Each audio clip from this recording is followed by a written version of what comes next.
Hey, what's up, everybody? This is Charles. I want to welcome you guys to another episode of the Dreamerspro Show, where we cover everything from sports, hot topics, classic debates, entertainment, where we give you guys a fresh perspective on things and how we see them. And in today's episode, the topic is the media blatantly making excuses for the Lakers this season? So that's the topic I want to get into in today's video. But before we get into that, I want you guys to please make sure you go ahead and hit the like button, hit the subscribe button, and hit the notification bell to be notified whenever we drop our content. Now, also, the Dreamerspro Max, our premium community, is basically finished. We're going to be launching it either today or tomorrow. And some guys have been asking, have been asking when are we going to be doing our lives. So our lives are post-game reactions, post-debate topics, sports topics, vote on different videos, etc., and all of these different things. It's going to be all through that platform because it's already a lot of work doing all of this stuff here on the channel, producing 2 to 3 videos a day. You won't believe how much work we do every single day, plus all the stuff that we have planned. So if you want to have access to that, you got to get it through the platform. That's how you're going to be able to get access to all of the lives and post-game reactions and videos and all the great stuff that we have there. So if you want to know about that, just go to the community section on the channel. You can go and check it out and see everything there. If you haven't seen it through your notifications, just go ahead and check it there. All of that information is in the community section. Just go there. It's the last post that we have up there, so you guys can go and check it out and make a decision for yourself. So anyway, let me get into this topic here. So early in the season, I have a lot to say. We're producing a lot of content today. So early in the season, I picked the Lakers as one of the favorites to come out of the Western Conference. I picked the Lakers as one of the favorites to come out of the Western Conference. Now, here's one of the reasons why I gave the Lakers head consideration. Okay, one of the reasons is because the Lakers are champs, right? They were the champs of the regular season, and 2, because they have LeBron James. Right? They had just won the NBA title just the year before, so I gave them the benefit of the doubt. And traditionally, the NBA title goes through the best team in the NBA. The NBA title goes to the team that just won the championship the year before.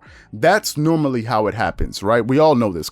Everyone knows this, except 2 years ago when Shannon Sharpe didn't know that, because he's a hater. That's what Shannon Sharpe is. He's a hater and a Clutch Sports, I don't know, consultant or whatever it is. I don't know what he is. When they asked, does the championship go through Kawhi or LeBron? And Kawhi had just won the NBA Finals, and he was like, it goes through Kawhi, and he was like, what do you mean? How did it go through Kawhi? What are you? And Steven Jackson was like, what are you what is this guy even talking about? Steven Jackson couldn't understand it because Steven Jackson, they don't have Steven Jackson is not in somebody's pockets. That's why he couldn't understand it. But I think later on, once it dawned on him, then he understood that quickly. So listen, I gave the Lakers the benefit of the doubt, and also because they have LeBron, right? Who a lot of people consider, or most people consider, to be the best player in the world. So those are the reasons why I gave the Lakers the credit, and also they've proven it they could win. Now, the Lakers got off to a great start this season, right? They got off to a great start, but in all of this, we've missed, and I said this earlier, one of the major things we've missed is that the Lakers have had they had the easiest schedule to start the NBA season with. We did videos about this already. You can go hunt them down. Just go back a month or 2 ago and you'll see what we did videos about this. The Lakers had the easiest schedule to start the season. I don't know if it's something that's customarily done when an NBA champion wins the season, that they give him a soft schedule. Probably. I don't know. I would have to go back and really hunt that information down. But they had a very easy schedule to start the season. Let me give you guys the first 25 games that the Lakers played when they started the season. They played the Clippers, the Mavs, the Bulls, the Blazers, the Spurs twice, the Grizzlies twice, the Spurs again, the Bulls, the Rockets back-to-back, the Thunder, the Pelicans, the Warriors, the Bucks, the Bulls, the Cavs, the Philadelphia 76ers, the Pistons, the Celtics, the Hawks, the Nuggets, the Pistons, and the Thunder. At that time, when the season started, the Spurs, Blazers, Wolves, Bulls, Pelicans, and Rockets were all below 500. These were all below 500 teams. If I go and look at the current standings right now, yes, and most of those teams, the Thunder is still below 500 team, the Rockets is still below a 500 team, the Pelicans is still a below 500 team, and the Spurs finally got their act together as the season progressed. So most of these teams were all below 500 teams. So they weren't very good teams. They only played a handful of good teams. You can look at the Celtics, who they beat, by the way. You can look at the Celtics, the Celtics, the Nuggets, the Clippers. Those are and the Warriors. Those are the really good teams out of all of those teams that they played. And in that stretch, the Lakers went 20-5. They went 20-5 in that stretch, right? And they had almost all of their key guys during that stretch, and I don't think LeBron missed any games, if I'm not mistaken. I think LeBron has been playing all the games in front of him this season. If I go and look very quickly and I look for LeBron James, and I look to see if he's played. If I look at all the games that LeBron James has played this season, LeBron has played 33 games this season. So I think he's played every single available game this season. I think that's what LeBron James has done. So listen, LeBron has been playing all of those games, right? And he's been available for all those games. On the other hand, if you look at the Clippers, they start in that same stretch. They had one of the toughest, or if not the toughest, schedule to start the NBA season with. And in that same stretch, the Clippers' key players, talking about Kawhi and all the Paul George and others, had missed like at least 20 games combined due to injuries. With, if you look at Patrick Beverley, Kawhi Leonard, Paul George, these guys missed so many games in that entire stretch. And the Clippers, for the most part, were the number 2 seed at worst, right? When they were out there missing all those games. Now that the Lakers have missing their two key pieces on the team, this is in Dennis Schroeder and Anthony Davis, who's going to miss a month or so, I believe. All of a sudden, they can't even win games or even compete. They can't even win games or it can't even compete. Guys, let me point this out to you. Do you know that the Los Angeles Lakers lost to the Miami Heat? With LeBron James, they lost to the Miami Heat, but the Clippers beat that same team when they had Jimmy Butler. They also beat them when they didn't. This is when they were shorthanded without Kawhi Leonard and Paul George. They beat that team when they started their 6-game road trip. But they also they also beat them recently without their players. With and without their players. And I think the second time they beat them, they beat the Heat again without their 2 best players. They beat them when Jimmy Butler played and when Jimmy Butler didn't play. But the Lakers lost to the Heat, right? And all we hear in the media is that the Lakers have no help.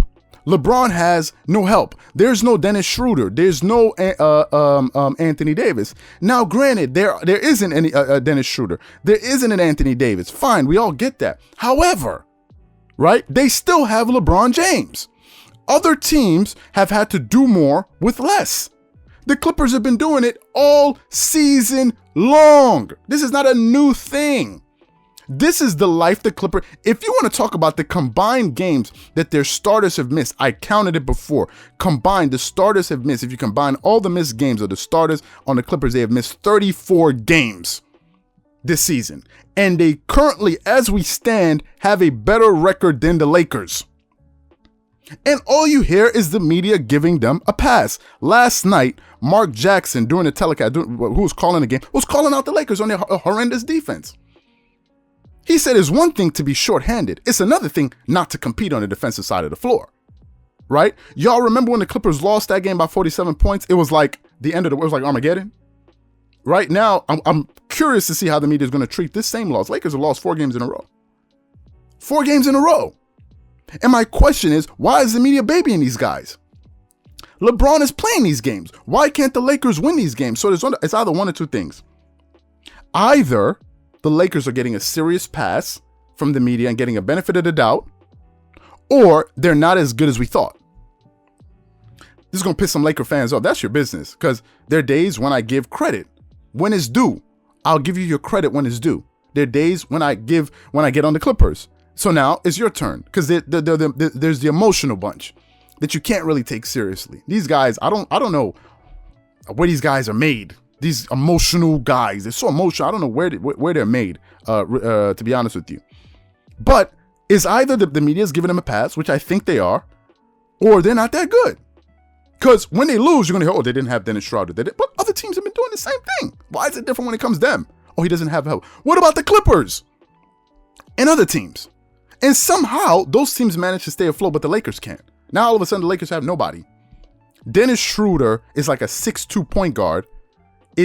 Are they acting like as if they're missing Dennis Rodman? Or they're missing, Hakeem Olajuwon or somebody like this. He's a role player. Yes, he'll come back. He'll help the offense. He'll help get it. We understood all of those. We understand all of those things. But that means that the Lakers should now be losing 4 games in a row. Help me understand this.